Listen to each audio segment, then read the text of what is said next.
everybody. How are we doing? Whoa, wow. That actually, y'all gave voice to that. That was wonderful. I also lecture and I sometimes just expect to see glazed look in people's eyes. But I suppose I should not be surprised because this conference has been incredibly rich. So thank you to all of the folks who have presented, and thanks for all of the people who are a part of this. Awesome. Well, we'll begin to close the doors and welcoming folks here and via Zoom and WebEx. This is part both of the Center for Psychological Humanities and Ethics lecture. So welcome to those of y'all joining us on that front. And of course, welcome to the people who have been journeying with us through the psychology and the other conference. I'll be giving some concluding remarks after this talk, trying to trace some of the thematic themes. As y'all can see, this coffee needs to kick in a little bit before I give concluding remarks, right? But some of the generative themes that have been emerging throughout the conference, I was dialoguing with David and some other colleagues. It's so interesting that we leave this conference with a couple different tracks, but with kind of an open invitation. How do you grapple with suffering? How do you grapple with meaning? How do you grapple with human potential? Especially in our disciplines that have been calcified, what can interdisciplinary dialogue open up so that we can see each other once more, so that we can see the human once more, so that we can better serve the other? And I have been tremendously touched by the dialogues that have come up. So I'll be sharing a little bit more thoughts about that. And of course, a warm thank you to the many people in our village that have made this possible. But most importantly, for now, I want to introduce us to our last but not the least keynote for our conference. She'll be speaking about gender transition between life and death. And I'll let her speak a little bit more to what that might mean. But I'm honored to introduce y'all to Patricia Gherovici, psychoanalyst in private practice. She is a recipient of the Sigourney Award for her clinical and scholarly work with Latinx and gender variant communities. She has written many books, including The Puerto Rican Syndrome, Please Select Your Gender, and Transgender Psychoanalysis. She is also a part of many scholarly articles and has edited with Manya Steenkolker and a couple of other folks as well. Most importantly, even from the brief minutes that I have shared with her, I have experienced her as a very warm and thoughtful presence, especially in this topic that I think a lot of us, it touches us in a particular way. So please share a warm welcome for our final keynote, Patricia Gherovici.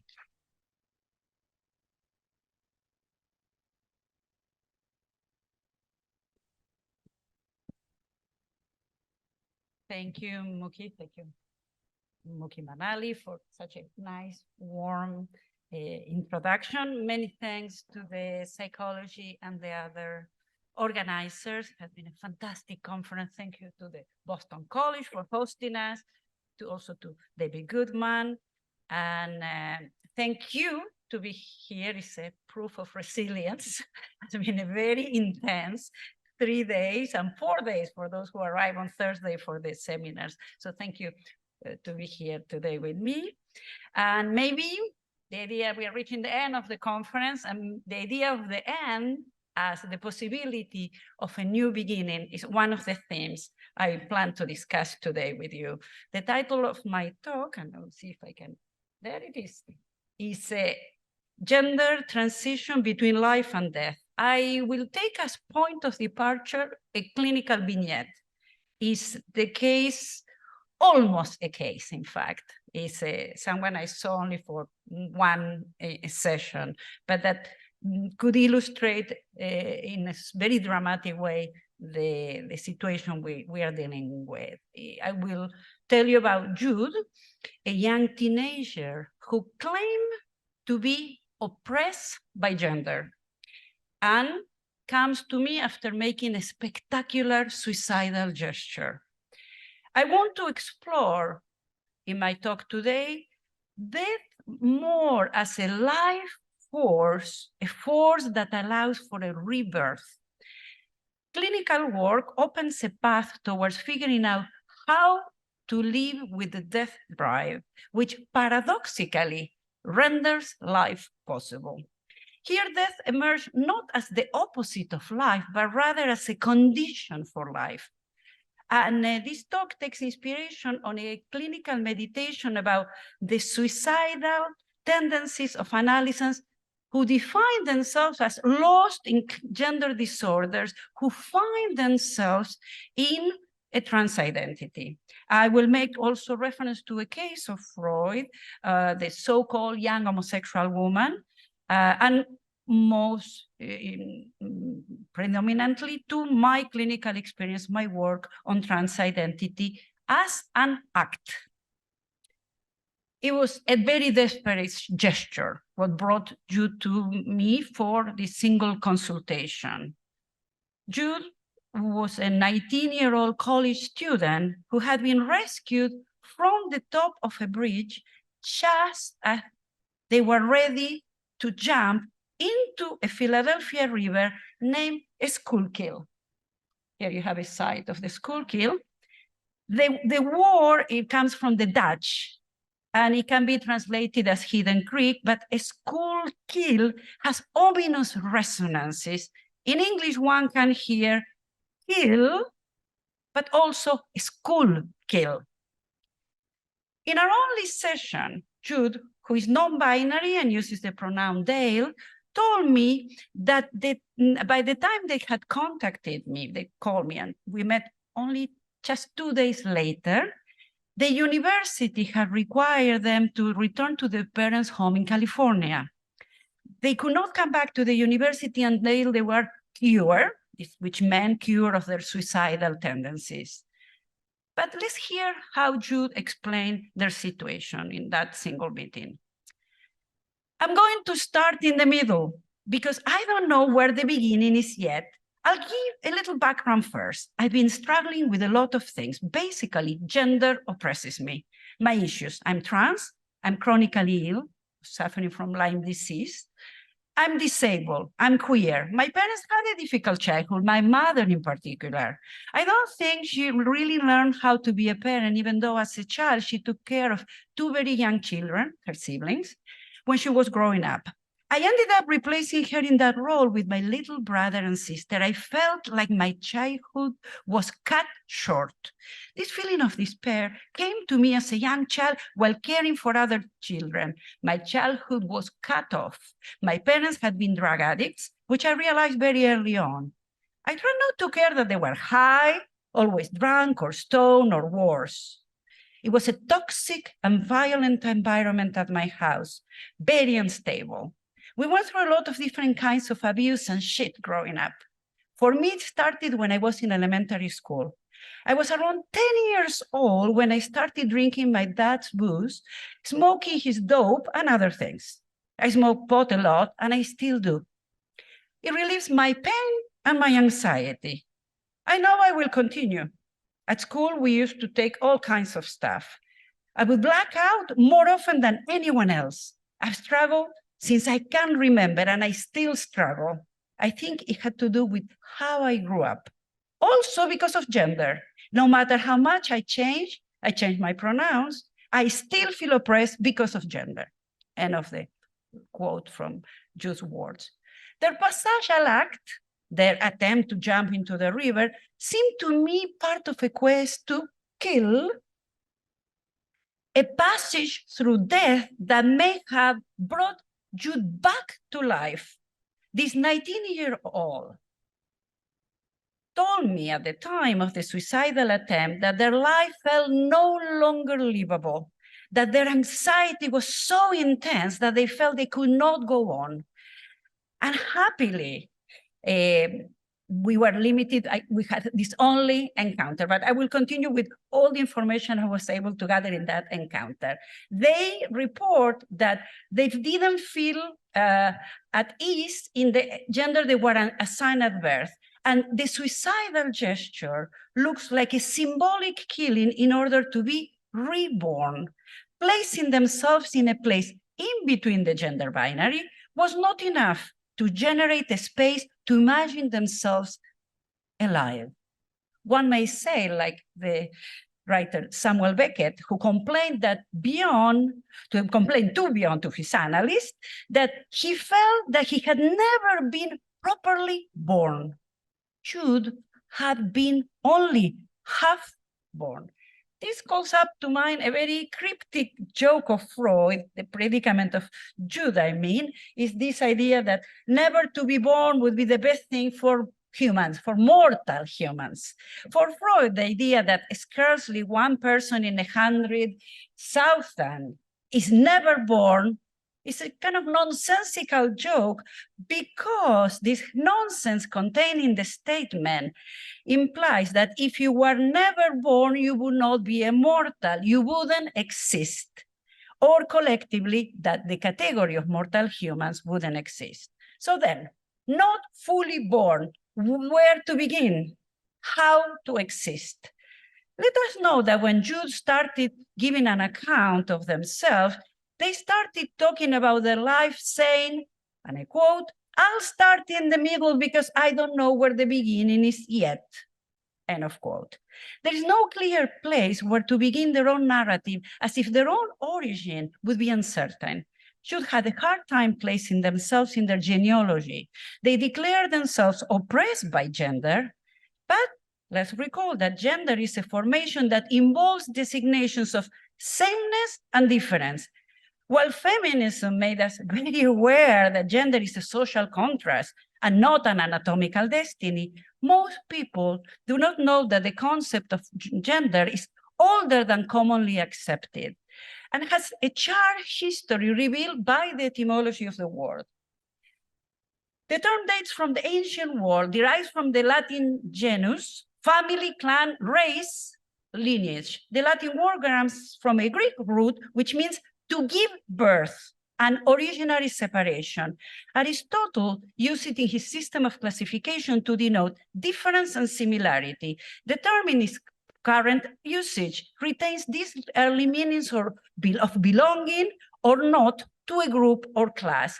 The word derived from Middle English, from the Old French genre in the modern genre, based also on the Latin genus birth, family, nation. The earliest meanings were kind, sort, genus, and type or class of noun, etc. Also, one of the senses of the Latin root genus.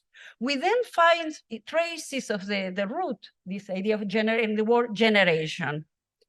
While gender, as currently understood, is the socially constructed meaning designating difference between the sexes, sexuality remains closer to the body, a body that is always marked by class, race, ethnicity, nationality, and transnational movements.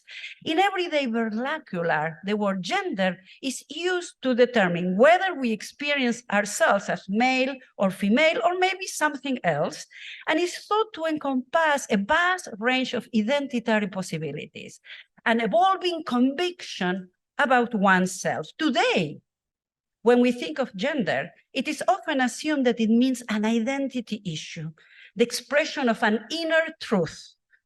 This usage is the derivation of the work of psychoanalyst Robert Stoller, when he proposed in the 50s the idea of core sense of gender identification, the notion of a self that is located somewhere on the gender continuum or even outside of it.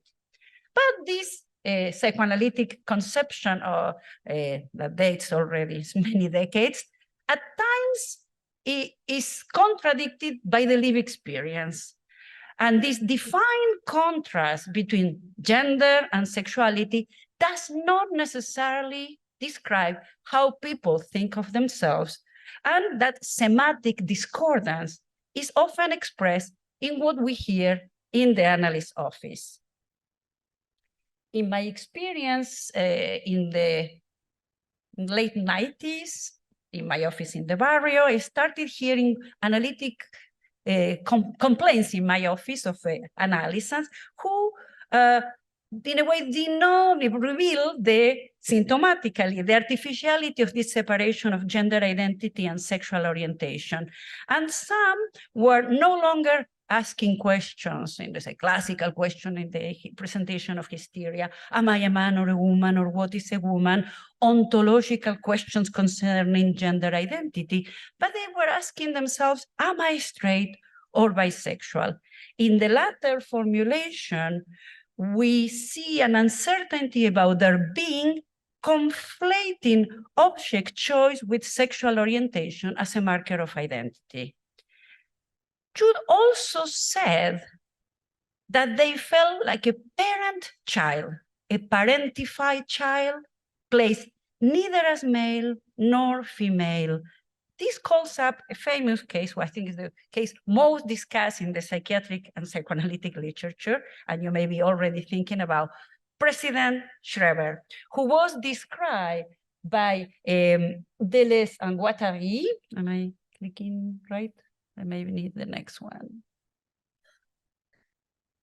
Described by the French philosophers as Freud's transsexual. I like in their important analysis, I'm referring to Anti-Oedipus, the French philosophers argues that Schreber is not just Freud's transsexual, in a way inaugurating a history of psychoanalysis and trans issues that dates back to that encounter of Freud with the text of Schreber, but they describe Schreber as, quote, trans alive, dead, trans parent child.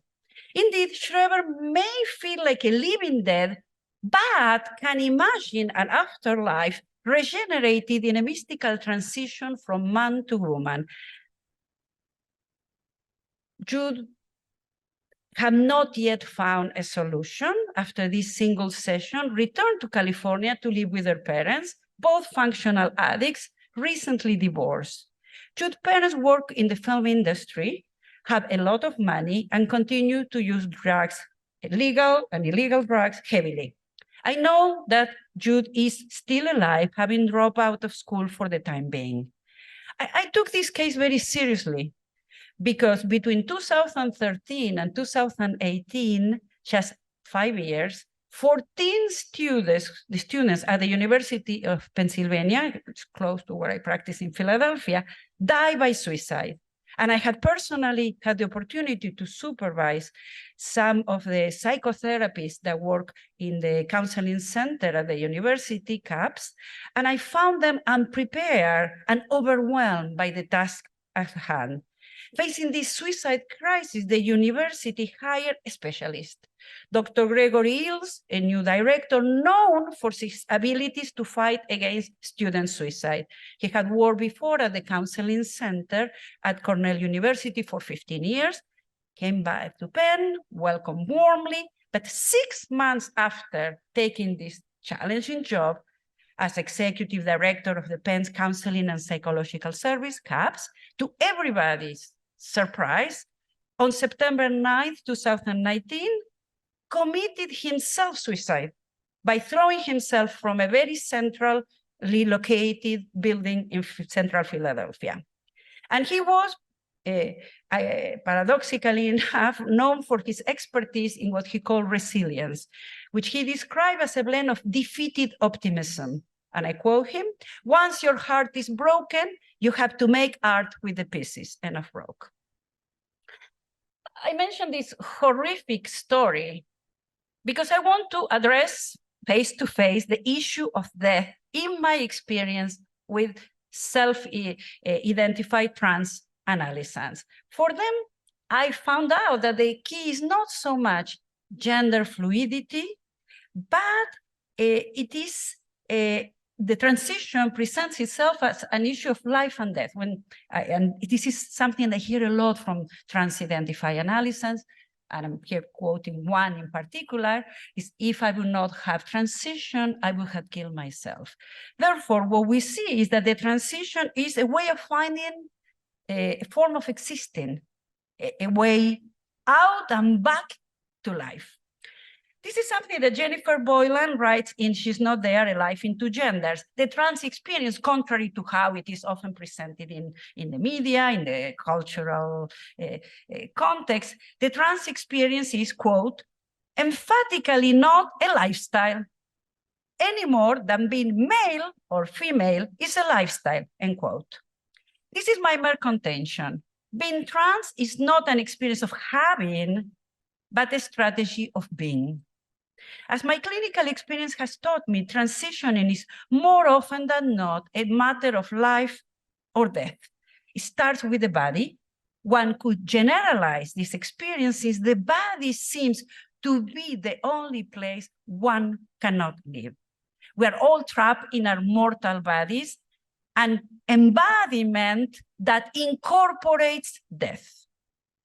Freud avoided the trap of having to choose between anatomy and social convention. For psychoanalysis, sex is never a natural event, nor can it be reduced to a discursive construction. The alternative of sex or gender, please, the next one, I seem to be getting along with you.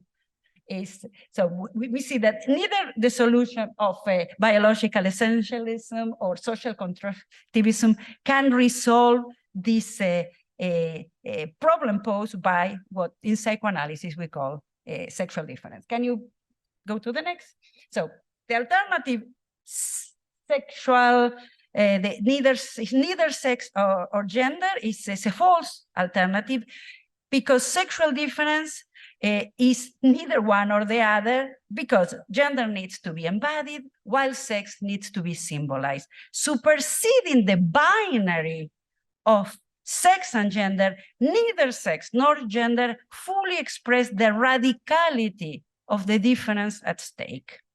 Both sexual orientation and gender identity are approximations for something that cannot be symbolized or imagined. Psychoanalysis calls this impossibility sexual difference.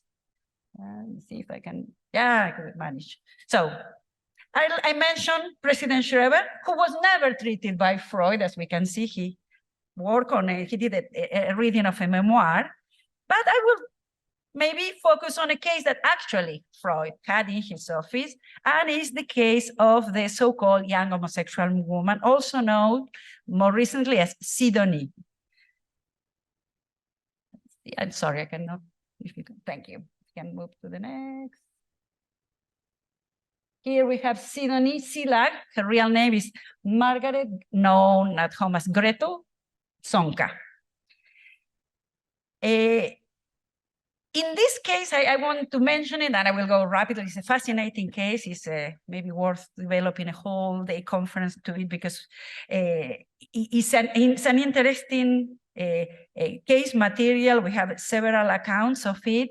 What I would like to focus on today is that in the case of the so-called Sidonie, we have a difficulty that calls up what this patient truth was presented: an inability to find a place in the family genealogy, an inability that may have precipitated the suicidal gesture.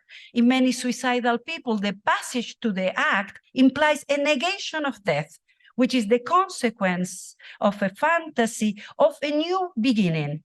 Most people who have suicidal ideation often imagine themselves still alive after the suicide, if only to imagine the effect the suicide will have on the loved ones.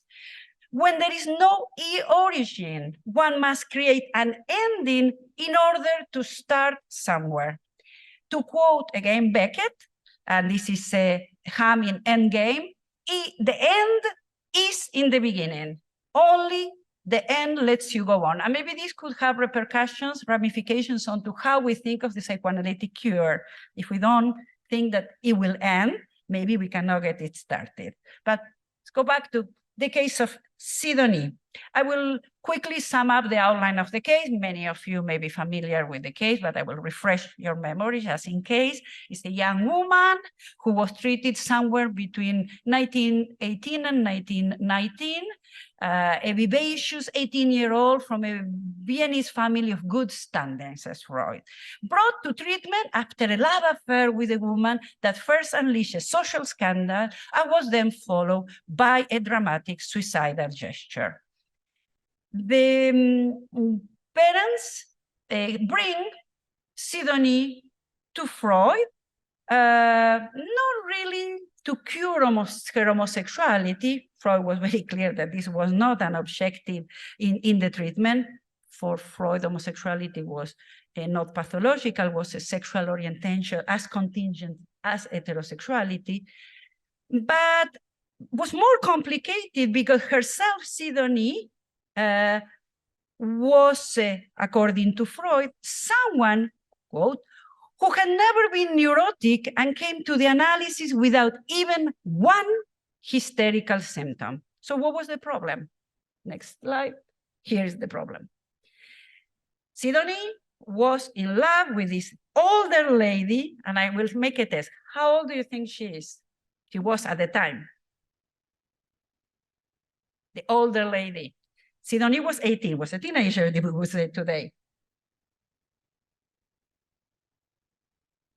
28, you know the case, 28 years old. So the older woman who, in spite of her distinguished name, was nothing but a cocotte, was someone that today we will call her polyamorous, was in an open relation, living with a married couple, and have a life maybe ahead of her time.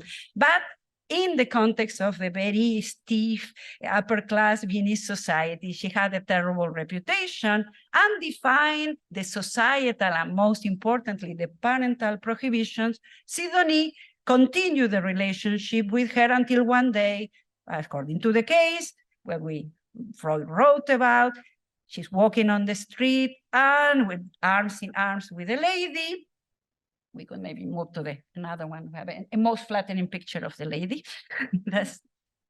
There we can understand Sidonie falling in love. So they are walking and they ran into the father, in Sidonie's father, who cast an irate look at them. And the young woman confesses that this angry man was her father, who had forbidden their friendship. Incest. The lady stated that under those circumstances, she did not wish to see Sidonie ever again. On hearing these words, Sidonie rushed over to an overpass, a railway line in the streets of Vienna, and jumped. She was happily alive after the suicidal gesture, but quite badly injured. It was a serious attempt, and she survived it, but happily with little permanent damage, but had nevertheless to spend several months in bed recovering. And Freud took this suicidal gesture very seriously.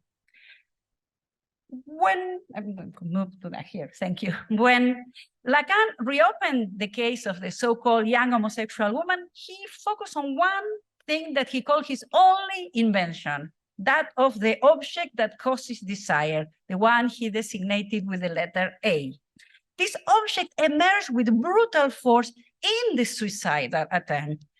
There will be two more extremely dramatic attempts in her life. I have all this fantastic information thanks to, maybe next slide, is the biographies, is Ines Ryder, is a journalist, and Diana Boyd, a cultural studies scholar and a journalist, interview the patient herself at the age of 99. So psychoanalysis, the key to longevity. You will live and she lived an amazing, fascinating life. And they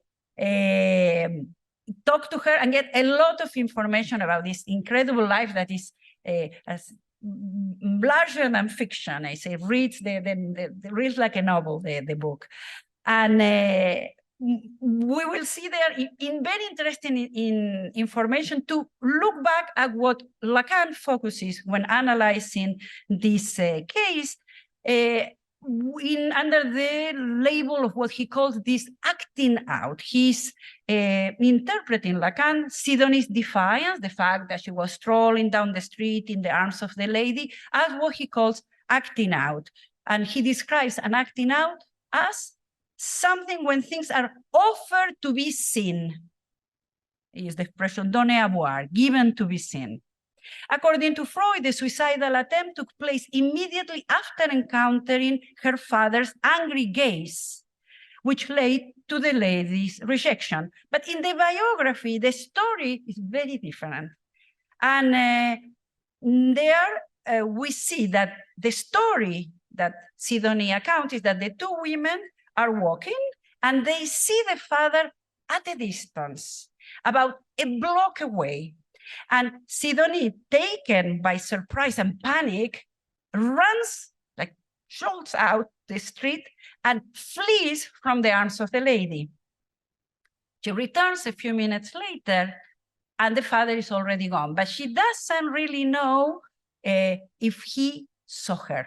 He may have taken the trolley he was waiting for. So in this version given by the biography, Sidonie's father does not even see the daughter, and it's the lady who witnessed the whole scene. So this difference introduced by the biography is quite important because there the precipitating factor for the suicide would have been the lady's reproach that the young woman was not seriously in love if she could run like that and hide from the father. In this version, the father is not seen. And this is, I think, the key. We can trust that the most likely the father actually saw, because the father went to consult Freud first, and the divergence of the account is that Freud is telling us the story he heard from the father and not the story as told by Sidonie. So nevertheless, the way we hear the story from Sidonie gives to suicide more poignancy, because whereas Freud describes a disapproving, angry paternal gaze that triggers the suicidal gesture, Sidonie placed the father at the end of the street talking to a colleague, looking elsewhere, and then immediately taking the tramway. Afraid of being seen, Sidonie runs away from the lady to hide even before noticing that the father had left. She was not sure whether or not she saw her. So the father furious gaze that Freud describes had never been seen by Sidonie. According to the biography, he was too far away to discern them. So by throwing herself onto the track, Sidonie is doing three things at once. She's killing the imaginary gaze of the father that she had interiorized. She's reascribing a symbolic father by her possible death, since the dead father is the symbolic father. Freud would say that the only good father is the dead one. And this is the father with whom she identifies. And she acts out in the real, the absolute seriousness of her love and affection for the lady. Thus, Sidonie's uncertainty regarding whether her father had seen her or not ends up disclosing an object, the gaze, in all its importance. Symptomatically, the privileged position of the gaze as object A reappeared in Freud's farewell to Sidonie at the end of the treatment. He told her, and I quote, "You have very cunning eyes. I would not like to find myself later in life as your enemy." End of quote. So Freud concludes his description of Sidonie with a pronounced masculinity complex and makes a declaration. She was, in fact, a feminist. That's a contagious disease, beware. It is quite striking that Freud qualifies Sidonie's reputation of man and challenge of masculinity authority as ideology. Some women, like the famous Anna O. Berta Pappenheim, reinventing themselves by feminism. Anna's transformations from famous case study into women's rights activists is quite admirable. But yet, Sidonie's trying to change the social condition of women was probably a very high stakes battle. As Adrienne Harris notes, she was clearly at a disadvantage. She notes, quote from Harris, if she was in fact a feminist, She was a feminist quite without the support of feminism, end quote. The information one gathered from the biography confirmed that if she was touched by feminism, she was not truly transformed. We see her always as a willing captive of her father's approval, with no indication of a desire to fight and challenge her own dependence, social status, or fears. Freud reacting to his own prejudice, dealing with Sidonie's same-sex love for an older woman? We saw she was only 10 years old, 28, not that older woman. Needless to say, it was obvious that Freud was full of contradictions. He both went along and broke with the prejudice of patriarchal thinking on femininity and homosexuality. But how do we understand the fact that he ends the treatment in a very abrupt manner after a dream that Freud labels as a lying dream? Can one lie in dreams? It's very complex. So I will not go into the details, but just simply say that the root of Freud's resistance or initial skepticism about the treating of homosexuality, which was not something that needed to be cured, is a skepticism that is reiterated at the end of the case when he states that it is not for psychoanalysis to solve the problem of homosexuality.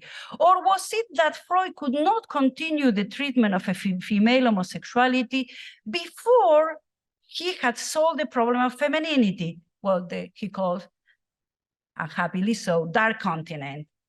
Something that still eludes him. Fundamentally, the mystery of the other sex is a question that concerns not just Freud, but men, women, and possibly others who do not identify either as men or women. As in Freud's case, my clinical encounter was also precipitated by a suicidal gesture. With the young homosexual girl, as Freud calls her, he analyzes the suicide by listening very attentively to the words she uses to describe. And he notes that her fall in German is the word niederkommen, meaning both to fall, but also to give birth to a child. And Freud makes use of the Oedipus complex and says that her Oedipus complex had been resurrected and that she wished to have her father's child after her mother at the same time had given birth to a baby brother.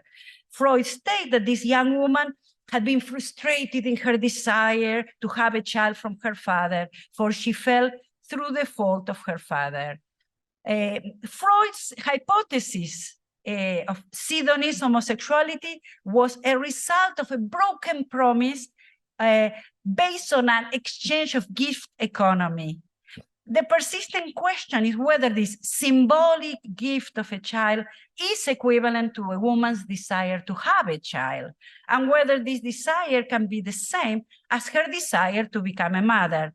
It's important to know that Freud's case begins with the word homosexuality and ends with the word motherhood. But the missing word here is femininity, a word that is not only not addressed properly in the case, but seems to remain out of reach for the unconscious as well. Sidonie's case can be perhaps understood in a different perspective in terms of giving birth, going back to the niederkommen, but not the Oedipus father, child, but Sidonie giving birth to herself. Sidonie was not then suffering from a frustrated desire to receive a child from her father, but she was not properly positioned in the family lineage. In the biography, we document many painful rejections from mother to daughter. On one particularly humiliating occasion that I think is a paradigm of their relationship and the conflict that Sidonie was confronting, Sidonie and the mother were staying at the spa. There were only the two of them. And the mother, away from the husband, seemed happier than ever, enjoying the attention of men. Apparently was a very attractive woman and loved to flirt with her admirers. One of those admirers, struck by Sidonie's beauty, compliments the mother by saying how beautiful her daughter is. And she responds immediately by claiming, "I don't know, Sidonie is not her daughter. She's an acquaintance." And Sidonie immediately reacted, locked herself in her room, and spent 2 days locked up in her room, crying, inconsolable, refusing to speak to the mother. Is it the mother's desire to appear as the only desirable beauty that leads to the exile of her daughter from the family system of kinship? The mother pretends that Sidonie is not her daughter, cutting off all ties with her. The predicament of Jude, the teenager I mentioned at the beginning of my talk, was similar. Let's recall that he described their mother like a child herself who did not care for her own children, was taking care of children as a child but not as a parent, as if they were not her own children. So let's move on. So to maybe sum up, is gender an act? If gender is not a given, we seem to all agree about that, is it an act? Freud always questioned the idea of normality in human sexuality. What is proper to psychoanalysis is not heterosexuality, but a sexuality that undoes stable binary categories as evidence in the general erotic disposition to perversion, which makes of deviance the norm. Psychoanalysis problematizes gender, sex, embodiment, and has the potential to energize discourses like queer and trans discourses. Looking at the recent violence generated by controversies around identity, in particular around the trans experience, I wonder what is that creates such a strong backlash. One thing that one sees made evident by trans embodiment is an observation that Freud made early on, and I quote, "What constitutes masculinity or femininity is an unknown element, which it is beyond the power of anatomy to grasp." And we may add also the power of the unconscious to grasp. We are fundamentally bisexual. Our sexual identity may seem settled in one possible identity, but is in fact precarious. That's something that was presented by Anne Pellegrini and Aris Saketopoulos, is constantly fluctuating, as suggested by Lacan's idea of the formula of sexuation as mobile sexuated positionings. Jacqueline Rose observes that, quote, "The border of sexual difference is at the forefront of the so-called culture wars today, provoking vitriol so toxic that is indeed effectively shutting down all debate," end quote. She notes that, quote, "One thing that the trans experience has brought irreversibly to the surface, it is surely that the argument of what constitutes sexual difference, like the internal process of uncovering your sexuality, never stops," end quote.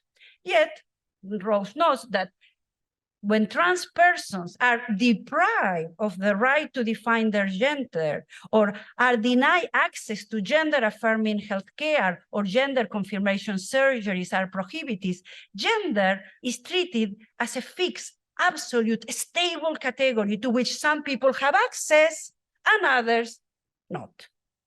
Often the trans experience is attacked as a matter of jouissance, neglecting the dimension of desire. Desire as what makes life worth living. Desire, as Spinoza proposes, is what defines human beings.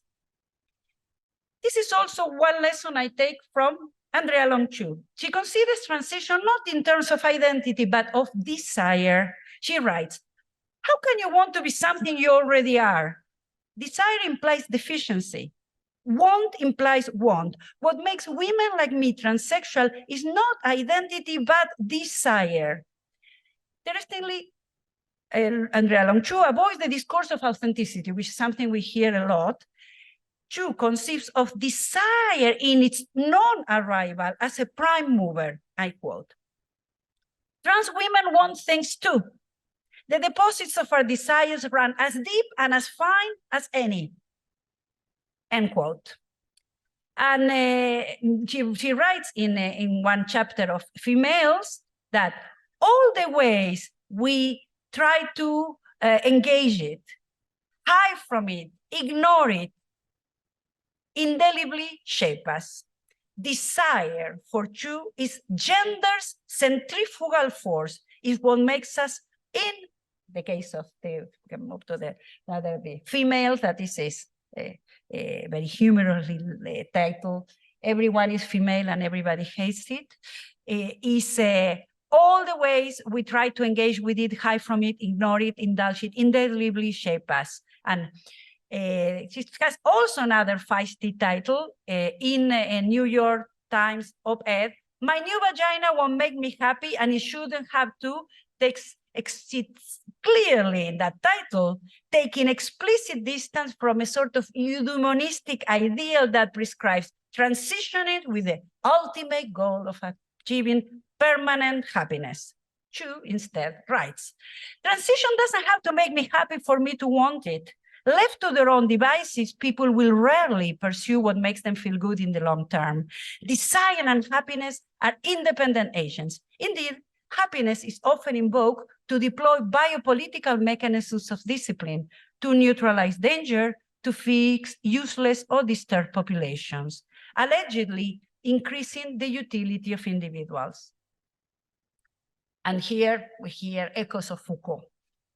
Within psychoanalytic theories, as Foucault notes, there has been a certain disciplining, and there have been a sad history of stand-on assumptions for gender formation, psychosexual development, duality of sex, and so on. We hope that the variegated experiences, forms of embodiment that, for instance, that trans experience made explicit would challenge this idea of a fixicity of the binary of sex difference, or the idea that there is an authentic gender one should arrive to. And maybe we could move on to perhaps beyond this primacy, a certain model of solution to the conundrum of sexual difference, all the disavow stories of coloniality and structural whiteness. Going back to Chu, she may not be happy, but she's having fun. Nature has, after all, a sense of humor, as Hegel and Zizek have noted. Perhaps sex is a joke of nature, since at least for cis males, it, quote, this is from Hegel, combines the organ of its highest fulfillment, the organ of generation, with the organ of urination, end quote. Whether you play it straight or not, the comedy of the sexes uses the mask of desire to perform a multiplicity of roles. So how to assume one's persona, one's mask, if one feels born in a body that contradicts the sense of self? And Lacan has a little comment about birth certificates. We know for the trans experience play quite an important role in terms of the interpellation of society. And he writes, I was born. I repudiate this certificate. I'm not a poet, but a poem. A poem that is being written, even if it looks like a subject. A birth certificate, as we know, is an official document, is issued to record a person's birth. And it includes symbolic markers like name, gender, date of birth, place of birth, and parentage. It's a vital data that is determined in advance, and we have little agency over it. But the subject as a poem, that's another thing altogether. Since etymologically the word poems means thing made or created, Lacan's remarks make us think of the subject as a creative invention, a making new. And maybe this is something that could be a good ideal for the end of analysis, a making new. And here I clearly am taking distance from the position sustained by many Lacanian analysts of assuming that trans people are outside sexual difference. I would say that, at least in what has been my clinical experience, is not being outside sexual difference, but rather live trapped in it. And I argue against many Lacanians and some classical Freudians that the wish to transform the body, maybe implying asking for the help of the skilled scalp of a surgeon, is not a strategy of eluding or negating sexual difference, but on the contrary, it usually entails a heightened concern for sexual difference. And the transition appears as a creative making new. Clearly, we cannot consider gender incongruence as a pathology. It's not in itself any type of pathology. So sex realignment is not a cure or a treatment because there is nothing to treat or cure. I take distance from the pathologizing position historically maintained by psychoanalysis in general. And I make use of Lacan's late theory of the symptom to propose an ethics of embodied desire capable of fundamentally rethinking sexuality by taking seriously the question of mortality inscribed in sexuality. So by the way of the symptom, I can maybe think also of embodiment, not just for trans people, but for cis people. So with this, I will conclude with the idea of death and rebirth. Today, we see analysts in our practice who tell us that the sex they were assigned at birth does not align with the gender with which they identify, proving that in matter of gender, anatomy is not destiny. But some report a peculiar experience of their body, which confirms that to have a body, English is very revealing, give us an access to the unconscious. We are not bodies, we have them. Assuming a body is a process of transformation, at times between genders, at times against societal norms, but in any case, it requires an element of invention, a creation. And this is where I find echoes of Lacan's late theory of the symptom that leads me to state that gender is passing, provided that we hear in passing a renewed confrontation with death. The sentence in the third person, X has passed, can mean both that X is dead or that X has succeeded in achieving recognition in their gender. On this view, sex has to move from being seen as a verifiable anatomical fact, a truth located somewhere maybe between the legs or higher up between the ears, but instead as a postulation about the face. When we run into a stranger on the street, we make a gender attribution based on the face. And here I find echoes of what Levinas proposed, that if assuming that gender is not simply an intelligible performance, as Butler argued in the 90s, but the recognition of a face in the way Levinas presented it in Totality and Infinity. My recognition of the other's existence through the infinite distance that is required, that I let these other live as they are, or more precisely, that I refuse to let them die or be killed. There is one interesting linguistic symptom in recent controversies around trans-identified subjects, the word dead naming, that is this violent act committed often by cis people when they call a trans subject with their birth or former name. This dead naming plays on the fact that trans rebirth posits life against death. If pre-transition trans persons do not feel fully alive, the strategy to find a livable life goes from a first birth to a second birth through death. And here I quote the words I find very important of Griffin Hansberry, that transition itself is a form of death, and that death paradoxical becomes the condition for a potential social and psychical rebirth.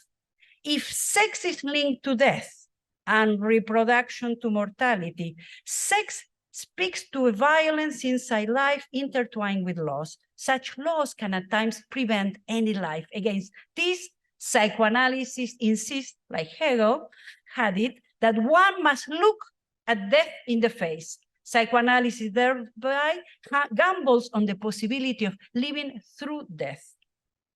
So I will conclude by saying that, as T.S.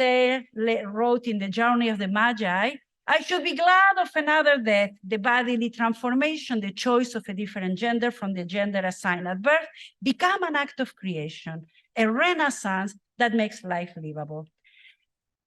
And keeping in mind that sexual identity issues revolve around a body, a particular body, one that one is not born into, but that one becomes, I would call up maybe the figure, tragic figure of Antigone. Are my trans analysants who do not feel that they have been born fully in a position that would call up that of Antigone? And here I follow the elaboration of Elisa Marder, who claims that Antigone is unborn.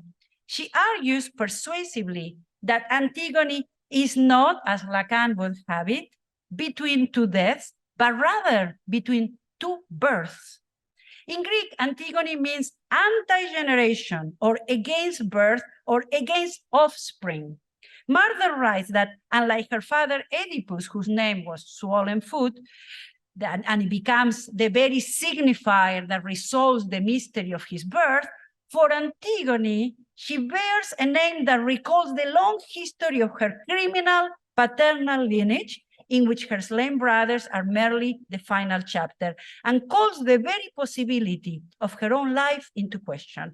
Antigone's name, while it summarizes the complex family situation, parricide, incest, in which she was conceived, it, and I quote here Melissa Marder, negates the particularity of her own existence and marks her as the figure who is destined to be the family's line's end. Her life story was over before it began.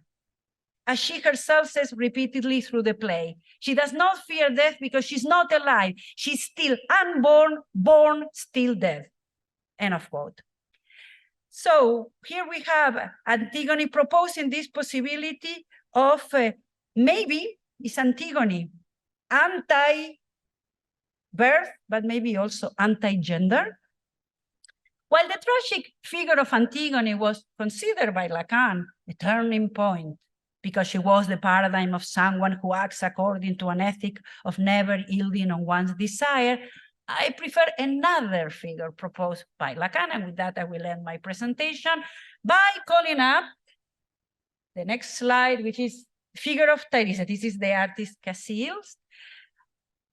Because Tiresias, according to Lacan, was not just an inspiration, but she was not only the role model for psychoanalysis, according to Lacan, was going to be the patron saint of psychoanalysis. We know and we remember that Tiresias revealed the truth to Oedipus when the king was looking for the origin of the ills rife in Thebes. Freud himself identified with Tiresias because Freud was in a way also a blind prophet who sees the truth. But not only that, because of that, because Freud himself did a little play with maybe gender and hormones, at least sex hormones. While he was fighting his cancer at the age of 67, Freud underwent what was called at the time a Steinach operation. This surgery is described in medical jargon as a castration. It's simply a vasoligation. But he hoped at the time, and it was extremely popular, this operation, to the point that it became, like Google became a verb, people were Steinach. And several thousand of these surgeries were performed during the 20s. It was a very popular operation that proposed eternal youth.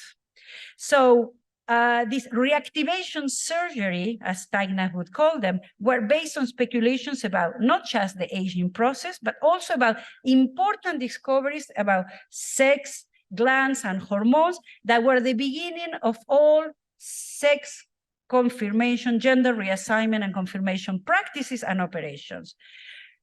With this act, Freud realized that psychoanalysis had to push the sexual issue beyond the Darwinian concepts of instincts and evolution. It needed to be forced to move in the direction of the death drive in the hope of progressing even further beyond death itself. But in the Odysseys, we see Tiresias as a ghost. He's blind, he's a shade among shades in the underworld.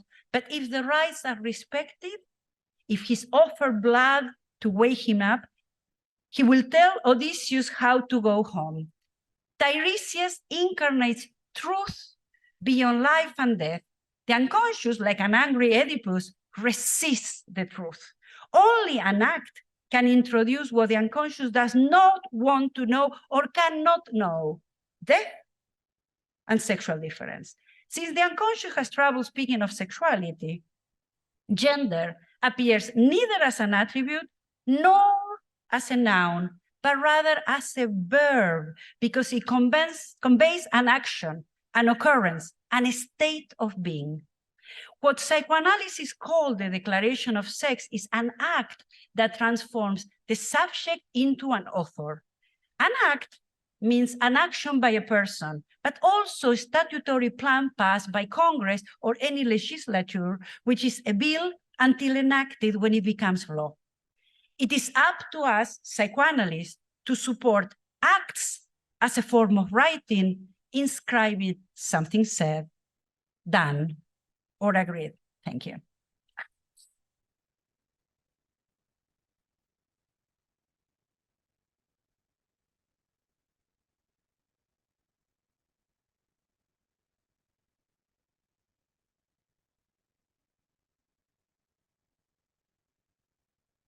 Wow.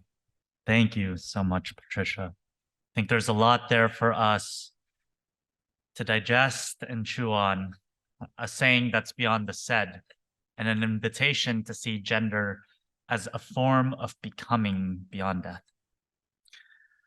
Sadly, we are out of time for questions. However, of course, I invite y'all to take these conversations with you. And of course, feel free to tag Patricia and I after the session if you would like to continue the dialogue. As a way of concluding, I'd like to just give an invitation to some of the themes that have come up, a little bit of thank yous to our community, and a concluding question for us. Goodness, time, justice, race, brown, blackness, gender, ancestors, desire, becoming. In our Friday sessions, we were invited to grapple with the question of the good life, helping problematize what do we actually mean by the good life through social psychology and neuroscience, but also through a lens of woundedness. Perhaps part of our anthropology can be invited to think about this as part of what it means to be human. In our plenaries, we engaged both with racial rage and Christian nationalism, two themes that we invite not to talk about in the Thanksgiving table, both of politics and of religion. What might this mean for our social discourses as we see how it shapes our thoughts and our beliefs as we encounter the other? In our next set of invited, we talked about dreams, the Lacanian real, and perhaps an invitation not to foreclose the translation and give meaning, but to continue to problematize, to continue to allow the unconscious to keep dreaming, to keep being curious, as we become curious about the different ways of time, of diachrony, of being off the clock, of walking with people, not in synchrony, not to indict them with our 50-minute sessions, an eye on the clock and an eye on our patient, but to receive them in their fullness. In the concluding keynote, we were invited to think about care, the narratives of resilience, but also of enduring. Rather than seeing ourselves as an elastic band, what might that mean for it to be brittle and to break, and to allow that to be part of what it means to be human, to care for others to the point of the ways it breaks our own hearts. On Saturday, we were invited, as Patricia noted, into powerful discussions about gender without identity, problematizing our understanding of this thing that we think might be binary, but beyond transitioning and retransitioning and retransitioning and becoming. What if we think of this as a process rather than something fixed? Psychoanalysis, the invitation into the therapon of ritual doubles as we walk with our patients into the battle of what life is inviting them towards.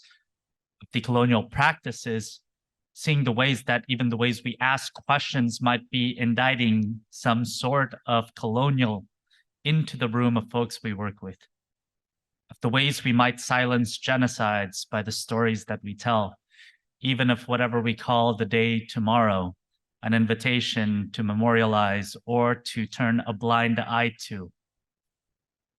And through poetry in the evening, an expression perhaps of the real, of things that cannot be translated but shown. For those who joined us, what were the visceral things coming up to you as we invite you to these questions? And of course, the poster session with plenty of bread and wine for us to dialogue about these things. And today we come to the weary end of our journey on Sunday, an invitation this morning to continue with the expression of art and politics. Even Aristotle notes that the good is towards to kalon, which is usually translated as noble. It actually means towards the beautiful. It's an aesthetic argument. What does it mean for us to pave through the guns and turn it through shovels to plant new life? Reflections of walking with Fanon, Freud, Levinas, but also the ways that our siblings, our citizens look upon us as we walk upon the strange land. What does it mean to wander with our ancestors and to wander those not like us? What is the life worth living? What matters most?